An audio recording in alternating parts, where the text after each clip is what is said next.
الحمد للہ وکفا والصلاة والسلام علی اشرف الانبیاء وعلی آلہ المجتبى واصحابہ الاتقیاء اما بعد فاعوذ باللہ من الشیطان الرجیم بسم اللہ الرحمن الرحیم قل لا اسألکم علیہ اجرا الا المودۃ فی القربى صدق اللہ العظیم وبلغنا رسولہ النبی الکریم الرؤوف الرحیم ونحن علی ذلک لمن الشاہدین والشاکرین والحمد للہ رب العالمین. الصلاة والسلام علیک یا سیدی یا رسول اللہ، الصلاة والسلام علیک یا سیدی یا حبیب اللہ، الصلاة والسلام علیک یا سیدی یا نعمت اللہ وعلى آلك وأصحابك يا سيدي يا رحمة للعالمین. زکات دا مہینہ ہے، ماہ رمضان ہے، تو جناب کا برانڈے کا کوئی قریب ہو کے ساڑھے کو جنہ کسی اکٹھا کیتا سی وہ میں پہ ہے. ٹھیک ہے لوگاں کو انشاءاللہ آپ تو دیں نہیں صاحب انشاءاللہ. مولا یصلی وسلم دائما ابدا علی حبیبک خیر الخلق کلہم هو الحبیب الذی ترجى شفاعته لكل حول من الاحوال مقتحم منزہ عن شریک فی محاسنہ فجوہر الحسن فیہ غیر منقسم ثم الرضا عن ابی بکر وعن عمر وعن علی وعن عثمان ذی الکرم.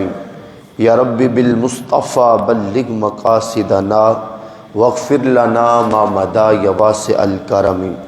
رب صلی وسلم دائما ابدا علی حبیبک خیر الخلق کلہم. اللہ جل مجدہ الکریم کی حمد و ثنا حضور اکرم نور مجسم شفیع معظم فخر عرب و عجم امام الانبیاء سید انس و جاں شہنشاہ کون و مکان احمد مجتبیٰ جناب محمد المصطفیٰ علیہ تحیت و ثنا کے حضور ناز میں ہدیہ درود و سلام بصد عقیدت و احترام عرض کرنے کے بعد انتہائی واجب الاحترام معزز و محتشم و مکرم سامعین و ناظرین حضرات، بحمد اللہ تعالی رمضان المبارک کی بابرکت ساعتوں میں اور رحمتوں سے لبریز لمحات میں ہمیں رمضان کریم کے پہلے جمعۃ المبارک میں سیدتنا حضرت فاطمۃ الزہرا شہزادی کونین دختر رسول زوجہ شیر خدا حضرت فاطمۃ الزہرا رضی اللہ تعالی عنہا کے عنوان سے گفتگو کرنے سننے کی سعادت نصیب ہو رہی ہے. اللہ جل مجدہ الکریم شہزادی کونین کے طفیل ہم سب کے عبادات ہم سب کی اطاعات کو اپنی جناب میں قبول فرمائے اور شہزادی کونین کی مبارک سیرت میں جو امت مسلمہ کی ماؤں بہنوں بیٹیوں کے لیے کردار کی روشنیاں ہیں، اللہ اس امت کی دختران کو وہ روشنیاں وہ تجلیاں اپنے دامن میں سمونے سمیٹنے کی سعادتیں عطا فرمائے. آمین. گرامی قد حضرات، ایک عورت کے 3 روپ ہوتے ہیں. پہلا روپ اس کا بیٹی والا ہے، پھر عورت جب بڑی ہو جاتی ہے تو اس ازدواجی زندگی میں جب منسلک ہوتی ہے تو دوسرا اس کا روپ زوجہ والا ہے، اور پھر جب اللہ تعالیٰ کے ذات مبارکات اسے اولاد جیسی نعمت سے نوازتا ہے تو پھر تیسرا اس کا روپ وہ ماں والا ہے. شاعر مشرق علامہ اقبال ایک ایسی مقدس ہستی کا حوالہ دے کر اپنے کلام کا آغاز کرتے ہیں کہ جن کے نام پر اللہ نے قرآن میں پوری سورہ نازل فرمائی ہے. پاک مریم حضرت سیدنا عیسیٰ علی نبینا و علیہ الصلوۃ والسلام کی والدہ محترمہ، جن کے بطن سے اللہ تعالیٰ نے حضرت عیسیٰ علیہ السلام کو پیدا فرمایا، وہ عیسیٰ جو کلمۃ اللہ کہلائے، وہ پاک مریم اللہ تعالیٰ نے اس وقت کی جہان کی ساری عورتوں پر جنہیں فضیلت عطا فرمائی۔ تو شاعر مشرق علامہ اقبال اور انہوں نے جو موتی کھنگالے اور جو بی بی پاک کی رفعت، قدر و منزلت انہیں سمجھ میں آئی، تو وہ آ کر لوگوں کو بتانے لگے کہ مریم از یک نسبت عیسیٰ عزیز، آز سے نسبت حضرت زہرا عزیز۔ فرمایا لوگوں میں تمہیں بتاتا ہوں کہ جس پاک مریم کی عظمت کے ترانے اللہ کا قرآن پڑھتا ہے، اس مریم کو ایک نسبت حاصل ہے، اور جس مخدومہ کائنات کی مدح میں تعریف کے لیے لب کھولنے لگا ہوں، وہ ایک نسبت کے حامل نہیں، اللہ نے انہیں 3 بے مثال نسبتوں سے نوازا ہے۔ سبحان اللہ۔ پاک مریم کے دامن میں ایک نسبت ہے کہ وہ اللہ کے پیغمبر حضرت عیسیٰ علیہ السلام کی امی جان بننے کا انہیں شرف نصیب ہوا، لیکن دیکھو تو مخدومہ کائنات کو فرماتے ہیں کہ 3 نسبتیں ہیں، اور نسبتیں کتنی عالی ہیں۔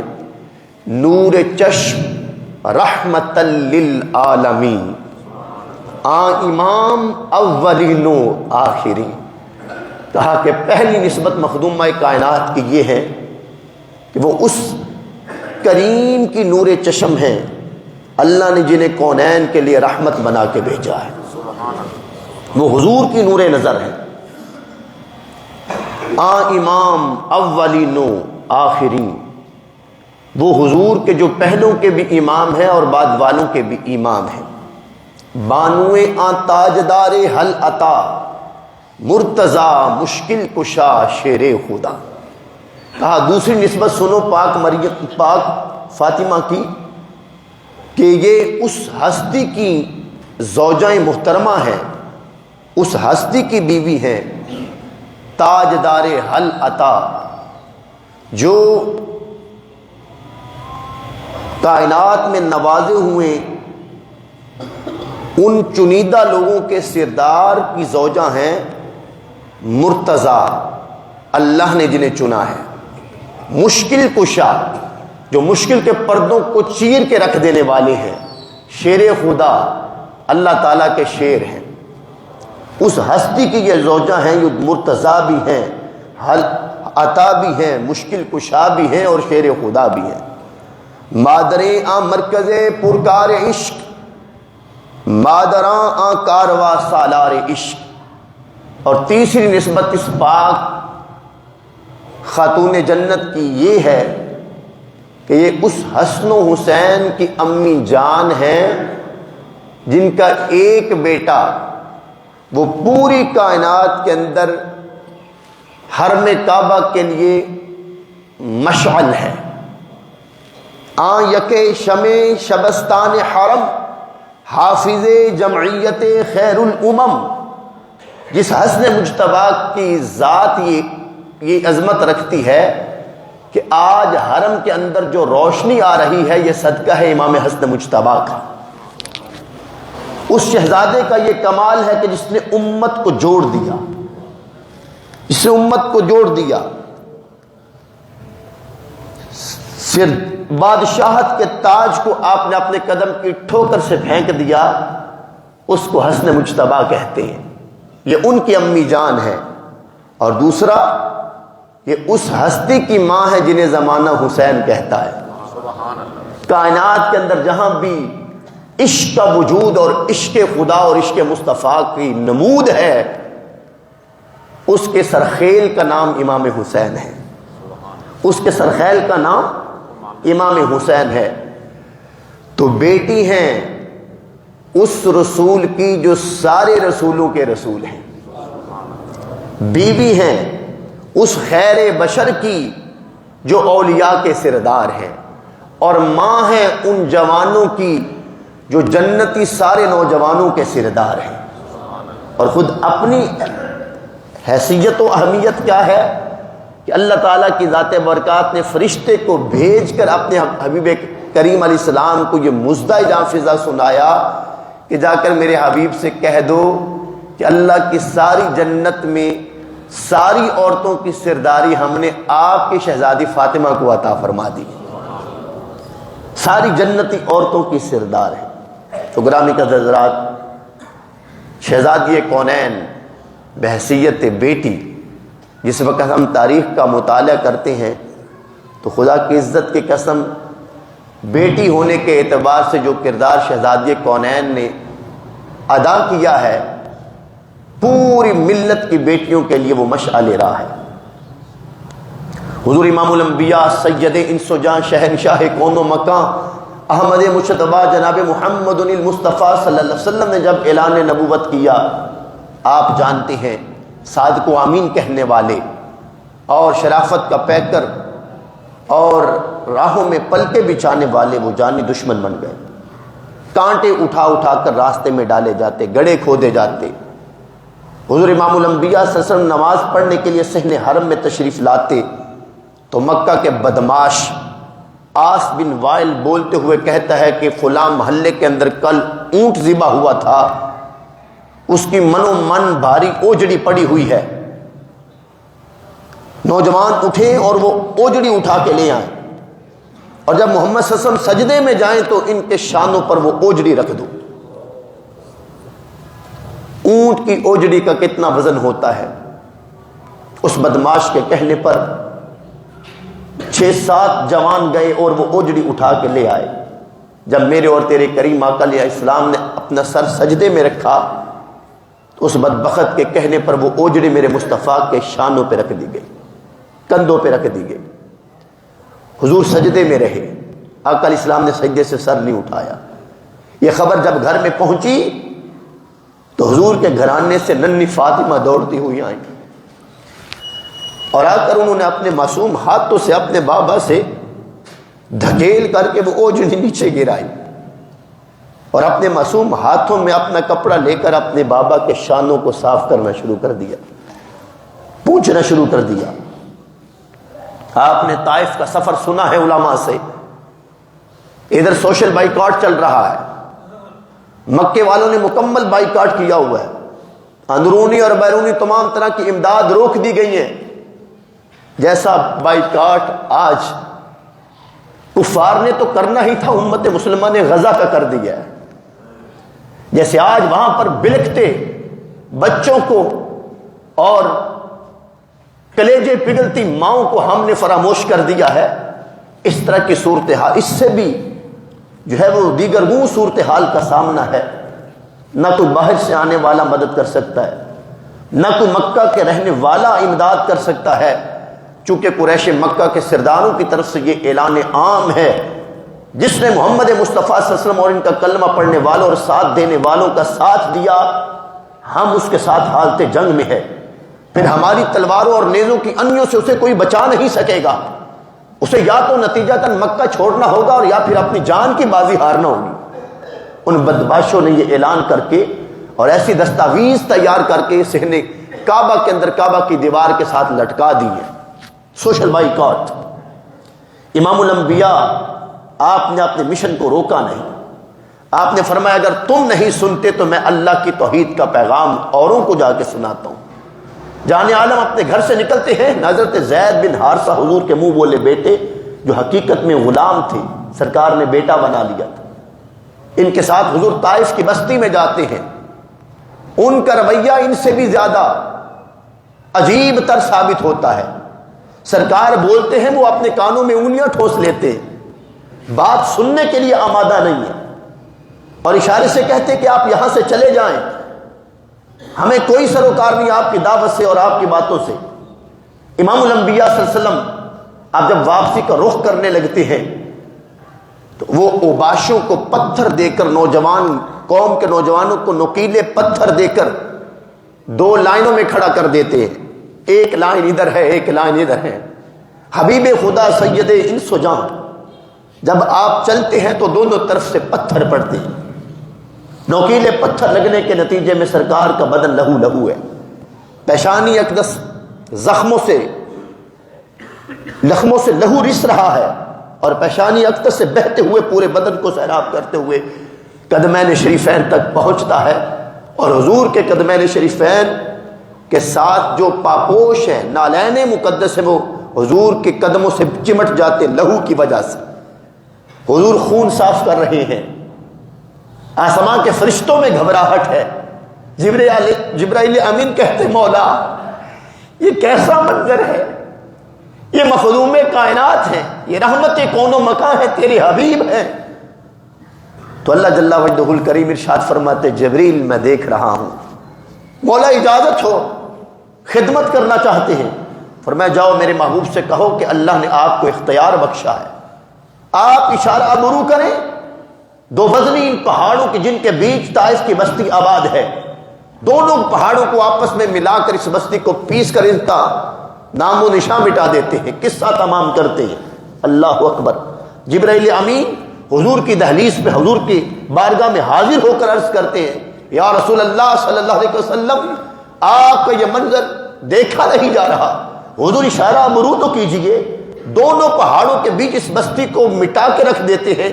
سرکار لہو پوچھتے ہوئے ارشاد فرماتے ہیں نہیں جبریل، انہیں نہیں پتا میں کون ہوں، میں تو جانتا ہوں کہ میں ان کا کتنا خیر خواہ ہوں، یہ نہیں تو ان کی نسلیں کلمہ پڑھیں گی، ان کی اولادیں ایمان لائیں گی، اسلام کا علم اٹھائیں گی، اور میری نظر دیکھ رہی ہے کہ وہ دور تک اسلام کی آواز کو لے کر جائیں گی۔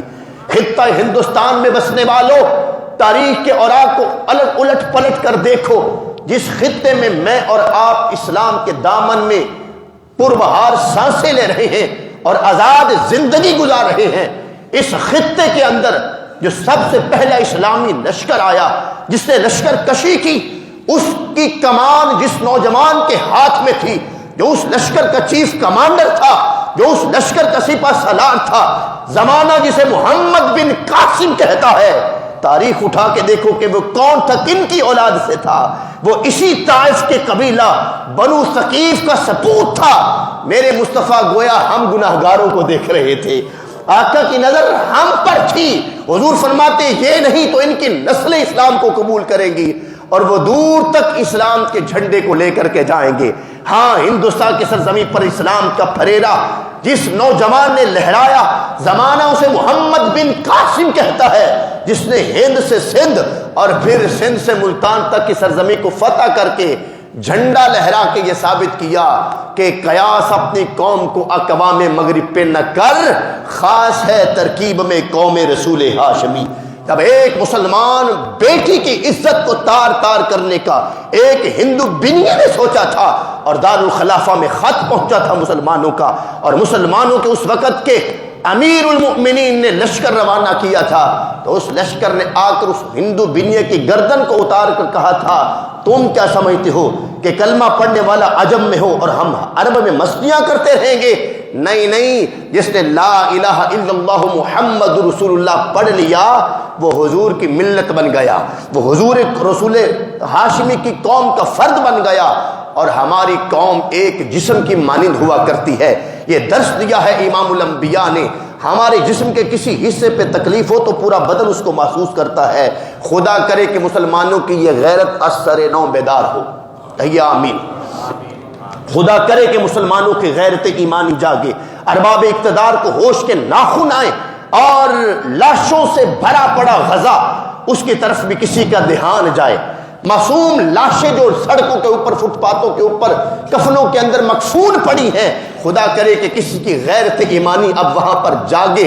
وہ عرب کے حکمران جو سونے کے محلات میں، سونے کے جہازوں میں اور سونے کی گاڑیوں میں گھوم کر طرح طرح کے دسترخوان سجا کر موج مستیاں کر رہے ہیں، نشے میں مخمور ہیں، خدا کرے کہ انہیں ملت امت مسلمہ صلی اللہ علیہ وسلم کا درد بیدار کر دے، اور 55 سے زائد اسلامی ممالک کے حکمرانوں کو غیرت ایمانی نصیب ہو، اور ہم بھی اپنا محاسبہ کر کے ان کے لیے جو جتنی آواز اٹھا سکتا ہے اٹھائے، جو احتجاج کر سکتا ہے کرے، جو حکمرانوں کو بیدار کر سکتا ہے اپنی مؤثر آواز کو اٹھائے، جو لکھ سکتا ہے غزہ کے مظالم کو لکھے، جو دعا کر سکتا ہے اللہ کے حضور وہ دام ہاتھ پھیلا کر اشک بہا کر اللہ تعالیٰ سے ان کے لیے مدد کا طالب بنے۔ اے قابیل چھوٹے چھوٹے پرندوں کو بھیج کر اپنے گھر کی حفاظت کرنے والے، اے ہاتھیوں کے لشکر پر چھوٹے پرندوں کو غالب کرنے والے مولا، ہم بے بس ہیں، ہاتھ بندھے ہوئے ہیں، بارڈر کی لکیروں نے ہمیں تقسیم کر کے رکھ دیا ہے۔ مولا ان کا درد تو محسوس کرتے ہیں لیکن درد کا مداوا کوئی نہیں ہے۔ مولا ان کا جب ہم منظر دیکھتے ہیں تو کلیجہ منہ کو آتا ہے، پتا پانی بنتا ہے، مولا الفاظ ساتھ نہیں دیتے، مولا گھبراہٹ ہوتی ہے۔ مولا کاش ہم کچھ کر سکتے ہوتے، ہم یہاں نہ بیٹھتے، ہم ٹکرا جاتے، ہم یہود کے سینے کے اندر خنجر بن کے گڑ جاتے۔ میرے مولا ہماری اس بس بے بسی پر تو بھی شاہد ہے۔ ہاں ہم بے بس ہے لیکن تو قدرتوں والا ہے، تو کامل قدرت رکھتا ہے۔ مولا ان کے لیے کوئی نجات کی سبیل پیدا کر دی۔ اللہ اکبر کبیرہ۔ گرامی قدر حضرات، طائف کی بستی میں محبوب کا بدن لہو لہو ہے، آقا جان عالم ان کے لیے رشد و ہدایت کی دعائیں کر رہے ہیں۔ اللہ اکبر۔ مظفر وارسی کہتے ہیں جو اپنا دامن لہو سے بھر لے، مصیبتیں اپنی جان پر لے، جو تیغ زن سے لڑے نہتا اور غالب آ کر بھی صلح کر لے، اسیر دشمن کی چاہ میں بھی اور مخالفوں کی نگاہ میں بھی، امی ہے، صادق ہے، معتبر ہے، میرا پیمبر عظیم تر ہے، میرا پیمبر عظیم تر ہے۔ اللہ اکبر۔ میرے مصطفیٰ جان عالم زخم لے کر، طائف کی بستی سے زخم لے کر حضور گھر میں لوٹتے ہیں۔ شب ابی طالب کی گھاٹی کا وہ ماحول ہے۔ اللہ اکبر۔ حضور کی با وفا زوجہ محترمہ، مومنوں کی بڑی امی جان حضرت سیدتنا خدیجۃ الکبریٰ رضی اللہ تعالی عنہا، جو مکے کی سب سے امیر عورت ہونے کا جنہیں اعزاز حاصل تھا، اور دولت کے اندر بھی شہرت کی وجہ دولت نہیں تھی، شرافت تھی۔ زمانہ جاہلیت کے اندر بھی جس خاتون کا لقب طاہرہ تھا، زمانہ جاہلیت کے اندر بھی جس عورت کا لقب طاہرہ ہے، اس کی بیٹی فاطمہ ظاہرہ ہے، اس کی چھوٹی شہزادی کا نام فاطمہ ظاہرہ ہے۔ جب میرے مصطفیٰ کو یوں پیشانی سے لے کر قدم تک زخمی پایا، تڑپ گئیں، مچل گئیں، بیمار تھی، چارپائی پہ لیٹی ہوئی تھی۔ ننھی فاطمہ کو آواز دی، فاطمہ اپنے بابا کو دیکھو، فاطمہ اپنے بابا کا حال دیکھو۔ اماں میرے بابا تو زخموں سے چکنا چور ہے، میری بیٹی فاطمہ وہ میری چادر پکڑو اور اس کو فوراً جلاؤ، اس کی راکھ بناؤ، آپ نے اس کپڑے کے ساتھ پانی کے ساتھ اپنے بابا کے زخم صاف کرو اور وہ راکھ اٹھا کر اپنے بابا کے زخموں میں ڈال دو۔ مرہم پٹی کی جا رہی ہے، معصوم فاطمہ مرہم پٹی کر رہی ہے، اور ادھر زندگی کے ایام ام المؤمنین کے پورے ہو رہے ہیں، سوشل بائیکاٹ ہے، ہر طرح کی امداد روک دی گئی ہے۔ میں نے غزہ کا حوالہ اس لیے دیا کہ 3 دن پہلے سے یہ سوشل میڈیا پہ کلپ گردش کر رہا ہے، سینکڑوں امدادی ٹرک رکے ہوئے ہیں، اور روکے اسرائیل کی فوج نے نہیں، ان کی عوام نے ہیں۔ یہودی بچوں نے، بچیوں نے، عورتوں نے، مردوں نے غزہ کے وہ امدادی ٹرک روکے ہوئے ہیں۔ سوشل میڈیا پر یہ کلپ وائرل ہو چکا ہے۔ یہودی بچے اور بچیاں ٹرکوں کے سامنے اپنی تحریف شدہ کتاب، اپنی تبدیل شدہ تورات کے اوراق کو لے کر بیٹھے پڑھ رہے ہیں، اور وہ اپنے آپ میں دینی فریضہ یہودیت کے بقا کی جنگ لڑ رہے ہیں، اور مسلمان مظلوموں کی مدد کو روک کر وہ فخر کر رہے ہیں، ہنس رہے ہیں، وہ کہکہے لگا رہے ہیں۔ اور ایک امت مسلمہ ہے جو غفلت کی نیند سوئی ہوئی ہے، جو اپنے آپ سے باہر نہیں آ رہی۔ وائے ناکامی متائے کارواں جاتا رہا، کارواں کے دل سے احساس ضیاء جاتا رہا۔ ایک طرف لہو کی ندیاں ہیں، دوسری طرف رمضان کریم کے بابرکت لمحات ہے، وہ رمضان جن کی راتوں میں محبوب سویا نہیں کرتے تھے، وہ رمضان جن کے دن کے روزے فرض ہیں، اور تیسری طرف وہ اسلامی جمہوریہ پاکستان جو کلمے کی بنیاد پر مارز وجود میں آیا ہے۔ PSL کا ادارہ وہ باہر سے کرکٹ ٹیموں کو منگوا کر آدھے شہر کو، لاہور کو بند کیا ہوا ہے۔ کبھی ان کی کھڑمستیاں لاہور کے شہر میں ہیں، کبھی کراچی کے شہر میں ہیں۔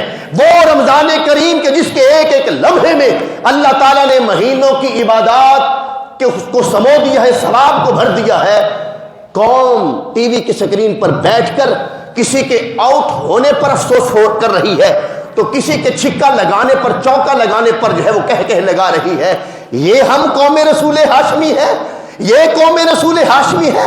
وقت کے گر جانے پر تو افسوس ہے، ہزاروں جانیں چھن گئیں اور یہودیوں نے میرا بستی کو ویران کر دیا، بنجر کر دیا۔ کلیجے ہیں کہ وہ پتا ہو پانی بننے کو تیار نہیں، آنکھیں ہیں کہ بسنے کے لیے آمادہ نہیں۔ اس سے بڑی تاریخ کے اندر مردہ ضمیر ہونے کی اور دلیل کیا ڈھونڈو گے؟ مردہ ضمیر ہونے کی اور کون سی دلیل ڈھونڈو گے؟ ایک طرف 30,000 سے زائد فلسطینی اپنی جانوں کے نذرانے دے رہے ہیں، اور میں قربان جاؤں ان کی عظمت کو سلام ہے، ان کی عظمت کو سلام ہے۔ خدا کی قسم تصویریں کیسی ہیں، مسجد شہید ہو گئی، گنبد مینار نیچے پڑے ہوئے ہیں، اور اتنا رش تمہاری کسی بڑی مسجد کے اندر نہیں ہے جتنا اس شہید شدہ مسجد کے چوکوں چوراہے سڑکوں کے اندر وہ فلسطینی صفے بچھا کر پھر بھی سجدہ شکر کر رہے ہیں، پھر بھی سجدہ شکر کر رہے ہیں، وہ پھر بھی سجدے میں سر رکھ کر وہ کہہ رہے ہیں۔ کوئی اپنے نواسے کی لاش پہ کھڑے ہو کے کہتا ہے میرے نواسے رسول اللہ کو میرا سلام کہنا۔ کوئی ماں اپنے بیٹے کی میت کو کندھا دے کے کہہ رہی ہے اے میرے جگر پارے نور نظر میرے دل کے ٹکڑے، رسول اللہ کی بارگاہ میں جاؤ تو کہنا کہ ہم راضی ہیں، ہر حال میں راضی ہیں، ہمارا سلام عقیدت یا رسول اللہ قبول کر لیجیے۔ یہ جرت، یہ دلیری، یہ ایمان۔ اور یہاں ایمان کا حال کیا ہے؟ تراویح کے لیے ٹائم نہیں ہے، نمازوں کے لیے ٹائم نہیں ہے، مستی ہے، کھڑمستی ہے، آنکھ مچولا ہے، آنکھ مٹکا ہے، جوئے لگ رہے ہیں، کھیلوں پہ جوئے لگ رہے ہیں، اور ہم مسلمان کہلاتے ہیں۔ ہم خود میں مسلمان، یوں تو سید بھی ہو، مرزا بھی ہو، افغان بھی ہو، سبھی کچھ ہو، یہ بھی بتلاؤ کہ مسلمان بھی ہو۔ یہ انداز مسلمانی ہے، یہ مسلمانوں کا انداز ہے۔ اللہ اکبر کبیرہ۔ تن بدن میں آخری سانسیں ہیں ام المؤمنین کی، آنکھوں سے اشک رواں ہیں، میرے محبوب زخموں سے چکنا چور ہیں۔ جان عالم پوچھتے ہیں خدیجہ رونا کیسا؟ آقا آخری سانسیں تن بدن میں چل رہی ہیں، میرے پیارے مصطفیٰ تھوڑی دیر کے بعد میری روح پرواز کر جائے گی، یا رسول اللہ صلی اللہ علیہ وسلم مجھے فاطمہ رلا رہی ہے، فاطمہ رلا رہی ہے۔ خدیجہ وہ کیوں؟ آقا آپ جانتے ہیں کہ جب میں نے اپنی بڑی شہزادی زینب کی شادی کی، اس کے ساتھ رقیہ کی شادی کی، ام کلثوم کی شادی کی، تو میرے پاس وافر مال تھا، ڈھیروں ڈھیر دینار تھے، درہم تھے، سامان تجارت وافر تھا، تو میں نے اپنی بچیوں کو سب کچھ دیا، زیورات پہنائے، گہنے پہنائے، انہیں درہم و دینار دے کر رخصت کیا۔ آج غربت کے عالم میں اس دنیا سے جا رہی ہوں، تھوڑی دیر کے بعد میری سانسیں اور آنکھیں بند ہو جائیں گی، میرے پاس اس ہار کے سوا کچھ نہیں ہے۔ آقا یہ ہار ننھی فاطمہ کی امانت ہے۔ حضور روتی اس لیے ہوں کہ آقا جب میری روح نکل جائے تو یقیناً میں من و مٹی نیچے چلی جاؤں گی، آپ مجھ سے وعدہ کریں کہ آپ فاطمہ کو اپنی محبتیں تو عطا کریں گے، ساتھ میرے پیار کی کمی محسوس نہیں ہونے دیں گے۔ میرے مصطفیٰ کی آنکھیں بھیگ گئیں، سرکار نے فرمایا خدیجہ وعدہ رہا، تجھ سے محمد صلی اللہ علیہ وسلم کا وعدہ رہا، میں فاطمہ کو اپنی محبت بھی دوں گا، تیرے پیار کی کبھی بھی محسوس نہیں ہونے دوں گا۔ یا رسول اللہ ایک خواہش ہے، بولو خدیجہ وہ کیا؟ حضور اس وقت آپ کے مبارک بدن پر جو چادر لپٹی ہوئی ہے، آقا جب میری روح نکل جائے تو میں خدیجہ کی خواہش ہے کہ اپنی اس چادر میں مجھے کفن پہنا دینا، میں آپ کی چادر لے کر قبر کی لحد میں اترنا چاہتی ہوں۔ سرکار زار و قطار رونے لگے، اور سرکار دو عالم سے فرمایا لو سألتنی عن جلدی لأعطیتک یا خدیجہ، او اسلام کی خدمت کرنے والی مخدومہ کائنات خدیجہ، تو نے اسلام کی خاطر سب کچھ پیش کر دیا، جتنا زر دولت تھا سب کچھ بہا دیا، میرے قدموں پر نچھاور کر دیا، غلاموں کو خرید کر آزاد کیا، اسلام کی نشر و اشاعت میں تیرا کلیدی کردار ہے۔ اے میری با وفا زوجہ، اگر تو میں محمد سے میری کھال کا سوال کرتی تو میں اپنی کھال اتار کر تجھے پیش کر دیتا، تیری اسلام کے لیے خدمات اتنی ہیں۔ اللہ اکبر کبیرہ۔ گرامی قدر حضرات، مظالم تھمتے نہیں ہیں، مکہ والے باز نہیں آتے، حضور کو ہجرت پر مجبور کیا جاتا ہے، 13 سالہ جہد مسلسل کے بعد سرکار بالآخر مکہ کو خیر آباد کہہ کر مدینہ المنورہ کی راہوں کے حضور مسافر بنتے ہیں۔ جان عالم صلی اللہ علیہ وسلم اپنے قدم میمونہ سے یثرب کو ہمیشہ کے لیے دار الشفا بنا دیتے ہیں، شہر بطحہ بنا دیتے ہیں، مدینہ منورہ بنا دیتے ہیں۔ حضور فرشتوں کی 70,000 صبح 70,000 شام کو آمد کا اڈا بنا دیتے ہیں۔ رحمت کونین وہاں پر جلوہ گر ہو جاتے ہیں۔ وہاں کے کارساز فضا اور حالات کو دیکھ کر میرے مصطفیٰ صلی اللہ علیہ وسلم مولا علی کائنات کو، ان کے ساتھ حضرت بلال کو اور ساتھ 2 اور لوگوں کو حضور بھیجتے ہیں کہ جاؤ میری شہزادی فاطمہ کو لے آؤ مکہ سے، اور خاندان کے دیگر اور لوگ ہیں ان کو ساتھ لے آؤ۔ شہزادی کونین حضور کی بیٹی مخدومہ کائنات وہ مدینہ میں آ جاتی ہیں۔ میرے مصطفیٰ کا فقر اختیاری ہے۔ کسی کو بار بھوک لگے، ابو ہریرہ اپنی بھوک کی شکایت کریں تو سرکار گتھڑی عطا فرما دے، چند کھجورے حضور اپنے ہاتھ سے ڈال کر ابو ہریرہ کو گتھڑی عطا فرما دے اور فرمائے ابو ہریرہ کھول کے نہ دیکھنا، جب بھوک لگے جتنی چاہو نکال کے کھاتے جانا، یہ گتھڑی ختم ہونے والی نہیں ہے۔ کم و بیش 36 سال تک، 36 گھنٹے نہیں، 36 سال تک کم و بیش وہ گتھڑی حضرت ابو ہریرہ کے پاس رہی۔ جب بھی بھوک لگتی تھی خود بھی نکال کے کھاتے تھے، اوروں کو بھی کھلاتے تھے۔ کسی کی بھوک میرے مصطفیٰ سے برداشت نہیں ہے۔ اور اپنا عالم کیا ہے؟ 2 مہینے تک گھر میں چولہا نہیں جلتا۔ گھر میں پوچھا جاتا ہے کچھ کھانے کو ہے؟ جواب ملتا ہے لا الا الماء، سوائے پانی کے کچھ نہیں۔ گھر کے اندر بکری ہے جس کا دودھ نکال کر نوش جاں کیا جاتا ہے۔ حضور یوں ظاہری فقر و فاقہ کی زندگی گزار رہے ہیں اور گھر میں شہزادی کونین ہے، جنت کی عورتوں کی سردار، مخدومہ کائنات، ان کے فاقوں کا عالم بھی یہی ہے۔ حدیث پاک میں آتا ہے دوپہر کا وقت تھا، حضرت سیدنا ابوبکر صدیق کو بھوک نے ستایا، انہوں نے اپنے گھر میں کھانے کو کچھ نہیں پایا۔ سوچا کہ چلو ہے تو سونے کا ٹائم، ممکن ہے مقدر ساتھ دے، قسمت جاگ جائے اور مسجد نبی میں حضور کا دیدار نصیب ہو جائے تو ابو بکر کی بھوک مٹ جائے گی۔ رخ یار کو دیکھ کر ابو بکر کو جو شدت بھوک ستا رہی ہے اس کا مداوع ہو جائے گا۔ حضرت ابوبکر صدیق اپنے گھر سے نکلے، مسجد نبی شریف میں آ گئے۔ اصحاب صفہ بھی سوئے ہوئے، خاموشی کا عالم، بھوک کا عالم۔ تھوڑی دیر گزری تھی کہ حضرت عمر پاک کو بھی بھوک نے ستایا، انہوں نے بھی دیکھا گھر میں کھانے کو کچھ نہیں، وہ بھی مسجد نبی شریف میں حضور کے شربت دیدار پینے کی غرض سے آ گئے۔ ممکن ہے ملاقات ہو جائے، حضور کے چہرے انور پر نظر پڑ جائے تو بھوک کا مداوع ہو جائے گا۔ دونوں آپس میں جب آپ کے ملے تو سیدنا ابوبکر صدیق نے کہا عمر سونے کا ٹائم ہے، تم یہاں؟ یہی سوال میرا آپ سے ہے، اے تاجدار صداقت، آپ سوئے کیوں نہیں، آپ یہاں کیا کر رہے ہیں؟ کہا یار مجھے تو بھوک لگی تھی اور بھوک نے بڑا ستایا، کھانے کو کچھ نہیں تھا۔ سیدنا عمر پاک مسکرا کے فرمانے لگے جو معاملہ آپ کا ہے وہی عارضہ میرا ہے، مجھے بھی بھوک نے ستایا تھا، کچھ نہیں پایا، اور میں بھی یہ سوچ کے حضور کی دہلیز کی طرف بڑھا کہ ممکن ہے دیدار مصطفیٰ نصیب ہو جائے۔ ابھی یہ باتیں چل ہی رہی تھی کہ حجرہ پاک کی کھڑکی سے پردہ سرکا، جان عالم مسکراتے تشریف لائے۔ دونوں نے آگے بڑھ کر سلام کیا، سلام ہو آپ پر یا رسول اللہ، فرمایا تم پر بھی سلام ہو یا رسول اللہ، خیریت؟ یہ وقت تو آپ کے آرام کا ہے اور آپ اس وقت باہر تشریف لائے ہیں۔ سرکار زیر لب مسکرا کے فرمانے لگے جو چیز تم دونوں کو باہر لے کے آئی ہے وہی چیز مجھے بھی گھر سے باہر لے کے آئی ہے۔ 8 دن ہو گئے کچھ کھایا نہیں۔ پھر سرکار نے تھوڑی دیر توقف فرمایا، خاموشی اختیار کی، اور سرکار نے دونوں کو اشارہ فرمایا اذهبا معي، میرے ساتھ آؤ۔ سرکار آگے آگے، ابو بکر عمر پیچھے پیچھے۔ حضرت ابو ایوب انصاری کا گھر آ گیا، حضور نے اشارہ کیا، ابو بکر صدیق نے دروازہ کھٹکھٹایا، گھر سے ان کی زوجہ بولی من دق الباب، دروازہ کس نے کھٹکھٹایا؟ تو سرکار نے سلام کیا السلام علیکم یا اہل الدار۔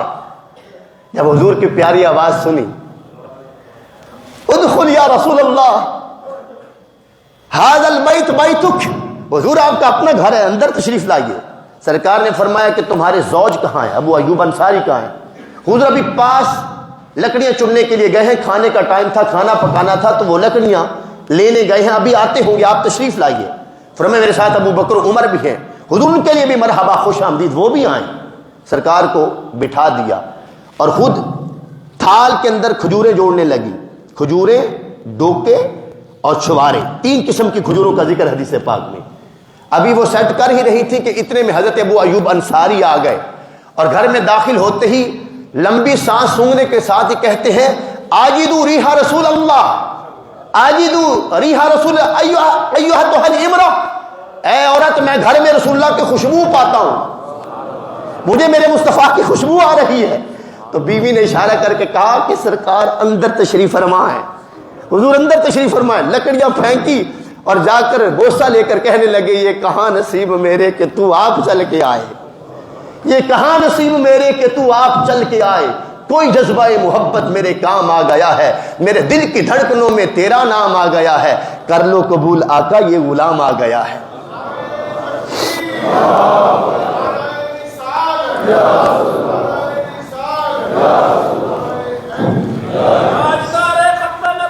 زندہ باد, زندہ باد, زندہ باد. سرکار کے چہرے والضحیٰ پر جب نظر پڑی تڑپ گئے, رنگ زرد پڑا ہوا ہے. آقا چہرے انور پر زردی غالب ہے. حضور میں ابھی آیا. گھر والی سے کہا کچھ بندوبست, کہا یہ کھجوریں ڈالی ہوئی ہیں, اتنے میں آٹا گوندتی ہوں, آپ یہ کھجوریں پیش کریں. پانی اور کھجوریں حضور کی بارگاہ میں پیش کی گئیں. سرکار ابو بکر و عمر کی طرف دیکھ کے مسکرائے, فرمایا کولا من رزق اللہ, اللہ کے رزق سے کھاؤ. دونوں صاحب اور حضور کھانے لگے, کھجوریں کھانے لگے. حضرت جناب ابو ایوب انصاری نے فوراً بکری ذبح کر کے گھر والوں کو دی, باتوں میں مشغول ہوئے. اسی دوران کھانا تیار ہو گیا. میرے مصطفیٰ کے سامنے سالن اور روٹیاں لا کے رکھی گئیں. جان عالم کی آنکھوں میں آنسو آ گئے. سرکار نے فرمایا ابو ایوب گھر میں کوئی غلام نہیں ہے. حضرت ابو ایوب انصاری ہاتھ باندھ کے کہتے حضور جب میں غلام موجود ہوں تو کسی اور غلام کی حاجت کیا ہے, حکم فرمائیے. سرکار نے ایک روٹی پکڑی, اس کے اوپر چند بوٹیاں ڈالی. حضور نے فرمایا کہ جاؤ میرے گھر میں میری بیٹی فاطمہ کو دے کے آؤ. 8 دنوں سے میں نے بھی کچھ نہیں کھایا, فاطمہ نے بھی کچھ نہیں کھایا. اللہ اکبر, اللہ اکبر.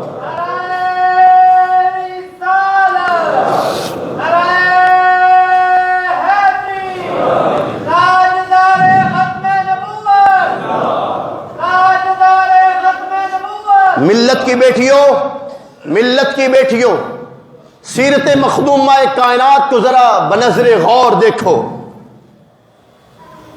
مخدومہ کائنات بتاتی ہے کہ بیٹیاں ایسی ہوا کرتی ہیں. گھر میں فاقوں کے ڈیرے بھی ہو تو زبان پر شکوے کا ایک حرف نہ ہو, پیکرے صبر و رضا, زبان پر شکر ہو, اللہ کی حمد ہو, واہ ویلا نہ ہو, کوئی گلا نہ ہو. یہ نہ کہا جاتا ہو کہ یا رسول اللہ میں آپ کی بیٹی ہوں, آپ کو اللہ نے رفعتیں عطا کی ہیں, یہ شان عطا کی ہے. میرے بابا آپ زمین پر کھڑے ہو کر ہاتھ اونچا کرے تو جنت کے انگور کے گچھے توڑ کے مجھے کھلا سکتے ہیں, اور خدا کی عزت کی قسم میرے مصطفیٰ کا ہاتھ جنت میں پہنچتا ہے, جنت میں پہنچتا ہے. میرے بابا آپ اشارہ کر دیں تو پتھر سونا بن جائے. اے میرے بابا سلمان فارسی کو غلامی سے چھڑانے والے, سلمان فارسی کے مولا نے, اس کے آقا نے کہا تھا نا کہ سلمان فارسی تب تک آزاد نہیں کروں گا جب تک 1 کلو کے برابر مجھے سونا نہیں دیتا اور 500 کھجور کا باغ نہیں دیتا. جا اپنے نبی سے کہ اگر تیری جان چھڑوانا چاہتا ہے تو کلو کے برابر سونا دے دے, 500 پودوں کا مجھے کھجوروں کا تیار باغ دے دے. حضرت سلمان فارسی افسردہ ہو کر حضور کی بارگاہ میں آتے ہیں, جان عالم چہرہ اٹھاتے ہیں. سلمان خیریت ہے, افسردہ ہو, پریشان ہو. تو حضرت سلمان کہتے ہیں حضور مجھے لگتا ہے کہ میں کبھی آزاد نہیں ہو پاؤں گا, میں تو چاہتا ہوں کہ ہر ویلے تیری چوکھٹ پہ رہوں, تیرے قدموں میں رہوں میرے مصطفیٰ. لیکن اس ظالم انسان نے اتنی بڑی قید لگا دی, شرط لگا دی. وہ کہتا ہے سونا, کلو کے برابر سونا ہو, 500 کھجوروں کا باغ ہو. بھلا یا رسول اللہ یہ بھی غلاموں کا مول ہوا کرتا ہے, یہ بھی غلاموں کا بھلا ریٹ ہوا کرتا ہے. سرکار مسکرا کے فرمانے لگے کوئی بات نہیں, اگر اس نے مانگا تو ہم دے دیتے ہیں. سلمان پریشان نہ ہو، ہم دے دیتے ہیں۔ حضور وہ کیسے؟ فرمایا وہ جو پتھر پڑا ہے وہ کتنا ہوگا؟ حضور کلو سے زیادہ ہوگا۔ فرمایا اٹھا کے لے آ، اٹھا کے لے آ۔ حضور نے ہاتھ رکھا، فرمایا سونا بن چکا ہے، جا جا کے دے دے۔ اور کیا کہا تھا؟ کھجوروں کا تیار باغ۔ فرمایا حضور نے فرمایا اسے کہنا کھجوریں صبح مل جائیں گی، کھجوریں صبح مل جائیں گی۔ میرے مصطفیٰ جان عالم نے فرمایا کہ کھجور کی گٹھلیاں جمع کرو، گٹھلیاں جمع کی گئیں۔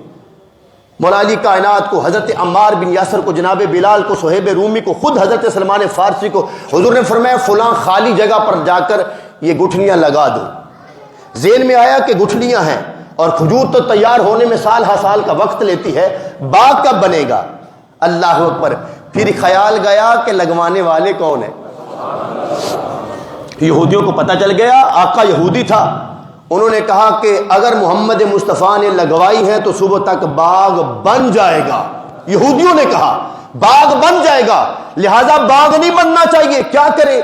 کہا رات کے اندھیروں میں جا کر گٹھلیاں نکال کے لے آؤں۔ گٹھلیاں ساری نکال لی، لیکن صبح کے آفتاب نے جب اجالے بکھیرے تو باغ تیار تھا، باغ تیار تھا، خوشے لگے ہوئے تھے، کھجوریں لگی ہوئی تھی۔ یہودی حیران رہ گئے، ہم نے تو گٹھلیاں لے آئے تھے اور یہ باغ تیار ہے اور کھجوروں کے بیچ میں گٹھلیاں بھی نہیں ہیں۔ جب وہ کھجوریں توڑ کر کھائی گئی تو گٹھلیاں نہیں تھی۔ کہا یا رسول اللہ کھجوریں ہیں گٹھلیاں نہیں ہیں۔ مسکرا کے فرمایا وہ تو یہودی رات کو نکال کے لے گئے تھے، وہ تو یہودی نکال کے لے گئے تھے، جن کو سلمان کی بھوک غلامی برداشت نہیں ہے، پتھر کو سونا بنا دے، بغیر گٹھلیوں کے باغات اگا دے۔ شہزادی کونین اللہ اکبر کبیرہ غلام لینے کے لیے، باندی لینے کے لیے جب حضور کی دہلیز پہ آتی ہیں، حسن و حسین ہے، بی بی زینب ہے، بچوں کی دیکھ بھال ہے، سارا دن چکی چلاتی ہیں۔ ملت کی بیٹیوں ذرا غور سے سننا، فجرت بالرحا حتی اثرت بیدیہا، شہزادی کونین چکی چلا چلا کے ہاتھ پر چھالے بن کے پھٹتے ہیں، ہاتھ کھردرے ہو جاتے ہیں۔ وستقت بالکرب حتی اثرت فی نہرہا، مشکیزہ اٹھا کر خود پانی لاتے ہیں اور مشکیزہ اٹھا اٹھا کر گلے میں اس کا نشان پڑ گیا ہے۔ وَقَمَّتِ الْبَيْتَ حَتَّى أَغْبَرَتْ ثِيَابُهَا، گھر میں جھاڑو خود دیتی ہیں شہزادی کونین، کپڑے خاک آلود ہو جاتے ہیں، غبار پڑتا ہے کپڑوں پر۔ أَوْقَدَتِ الْقِدْرَ حَتَّى دَكَنَتْ ثِيَابُهَا، ایندھن خود جلاتی ہیں، کھانا خود پکاتی ہیں، کپڑے دھوئیں سے خراب ہو جاتے ہیں۔ یہ شہزادی کونین کی آئلی زندگی کا منظر ہے۔ بیان کرنے والے مولا علی کائنات شیر خدا ہے۔ اور آج بیٹیاں کہتی ہیں میں نے تو اپنے میکے کے گھر میں کبھی چولہے کو ہاتھ تک نہیں لگایا تھا۔ بھائی فخر یہ نہیں ہے، فخر یہ ہے کہ تجھے ہر فن آنا چاہیے۔ تو اس رسول عربی سسم کی غلام ہیں کہ جن کی شہزادی کو رسول اللہ نے سارے گر سکھائے تھے۔ اللہ اکبر کبیرہ، غلام لینے آتی ہیں، باندی لینے آتی ہیں، نئی بات بنتی، سرکار خود تشریف لے جاتے، آئی تھی بات نہیں کی۔ مولا علی کائنات حضور میں نے بھیجا تھا، گھر کے کام کاج بہت زیادہ ہیں۔ فاطمہ دن بھر گھر کے کام کرتی ہے، رات کو مصلی بچھا لیتی ہے، حسن حسین کو سلا کر کے مصلی بچھا لیتی ہیں۔ اور جب دن کو چکی چلاتی ہیں تو اقبال منظر کشی کرتے ہیں، گریا ہائے از زبان بے نیاز، گہر افشاندے بدامان نماز، اشک اوں بر چید جبرائیل از امی، ہم چو شبنم ریخت بر عرش بریں۔ چکی چلاتے ہوئے ایک طرف حسن ہوتے، دوسری طرف حسین ہوتے، ہاتھ سے چکی چلا رہی ہوتی اور لب پر اللہ کے قرآن کی تلاوت جاری ہوتی، آنکھوں سے چھم چھم آنسو برس رہے ہوتے قرآن پڑھ کر، کبھی آنسو حسن پہ گرتے کبھی حسین پہ گرتے۔ نیاز میں نیاز مندی کے ساتھ ساری رات مصلی بچھا کر قیام کرتی، طویل سجدے کرتی، حضور کی امت کی بخشش کی دعائیں کرتی اللہ تعالیٰ سے۔ اللہ اکبر کبیرہ۔ تو جبرائیل امین کی اللہ نے یہ ڈیوٹی لگا دی۔ علامہ اقبال کہتے کہ جس طرح آسمانوں سے شبنم اتر کر صبح صبح پھول کی پنکھڑیوں کو غسل دیتی ہے اور ان کی تازگی کا باعث شبنم بنتی ہے، اللہ نے جبرائیل امین کو کہا کہ میرے مصطفیٰ کی شہزادی کا ایک آنسو بھی زمین پہ نہیں گرنا چاہیے، جبریل ہر آنسو اٹھا کر میرے عرش پہ لا کے چھڑکا کر، جیسے پھول پہ شبنم پڑتی ہے، جیسے پھول پہ شبنم پڑتی ہے۔ اللہ اکبر کبیرہ۔ گرامی کا حضرات، یہ موضوع اپنے اندر وہ وسعتیں، وہ کشادگیاں رکھتا ہے گھنٹہ 2 گھنٹے نہیں، زندگیاں درکار ہے۔ بہرحال ہم نے پلٹنا ہے، ہماری ملت کی دختران نے پلٹنا ہے اسوہ مخدومہ کائنات فاطمۃ الزہرا کی طرف۔